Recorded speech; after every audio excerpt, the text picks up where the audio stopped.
common practice in creating a painting or a sculpture involves the artist focusing on the idea behind the work and trying to visualize it in a way that would allow the audience to access the intended message or meaning. In other words, the challenge is in allowing the viewer to decode a sensation or a narrative that the artist intended to convey and to relive the experience defined by the artist.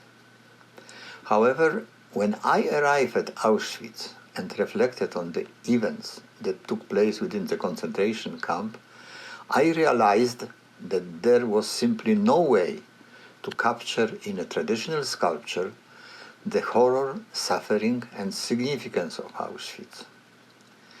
I understood that no physical object, a traditional sculpture, could ever become a proxy for what I experienced and what I wanted to convey to the millions of future visitors to the concentration camp.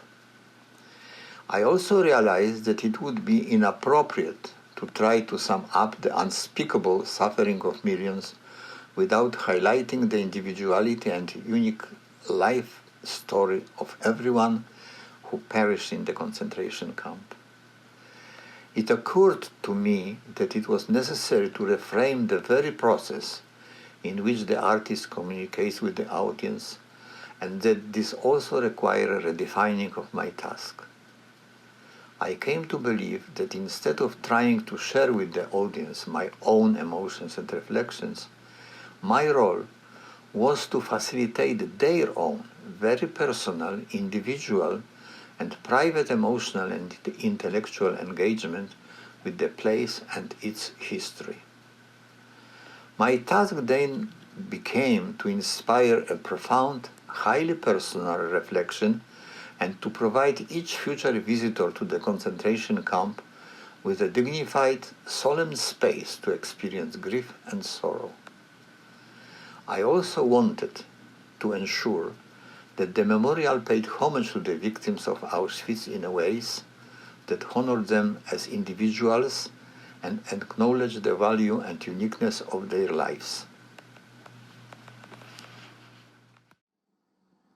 When the international competition for the Auschwitz-Birkenau Memorial was launched, Wróblewski was a student in the Department of Sculpture at the Academy of Fine Arts in Warsaw, Poland.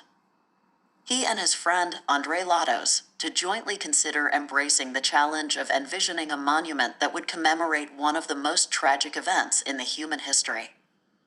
Out of 426 submissions from around the world, the AJW-AL design was selected by the international jury chaired by Henry Moore, one of the most prominent sculptors of the modern era, among the 7 finalists invited to the final stage of the competition. The first phase involved the visitors to the camp crossing the gate by walking over a granite plate with a large inscription. "You are entering a cemetery of 1 million of victims." Once the visitors crossed the gate, they would have in front of them a dramatic landscape extending on both sides of the inward-leading railroad tracks. The burnt remnants of the barracks chimneys and collapsing fragments of distorted barbed wire fencing. The road through the Auschwitz-Birkenau camp is about 1 kilometer long, with a small building situated mid-distance, where the triage of prisoners that assigned their destiny took place. This is where Wróblewski and Lato decided to start orchestrating the memorial journey. Halfway between the gate and the prisoners' triage station, Wróblewski envisioned the beginning of the march on names carved onto boulders placed alongside the railroad tracks.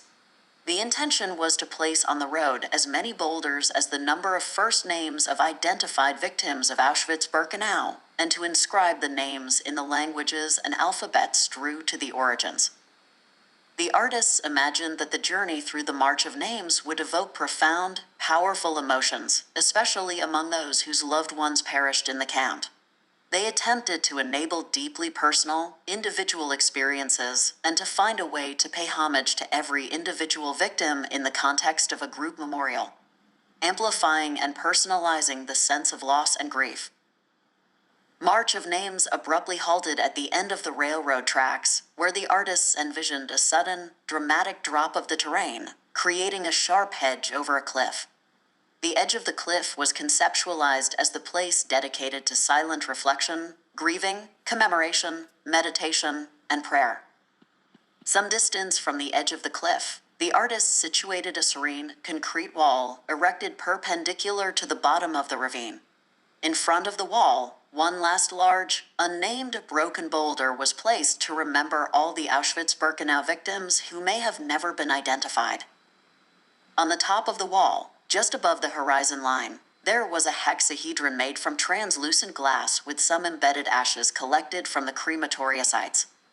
The intention was to generate a powerful contrast between the dullness and harshness of the concrete wall and the luminous and beautiful, ephemeral quality of the urn which, like amber, protected forever the traces of history.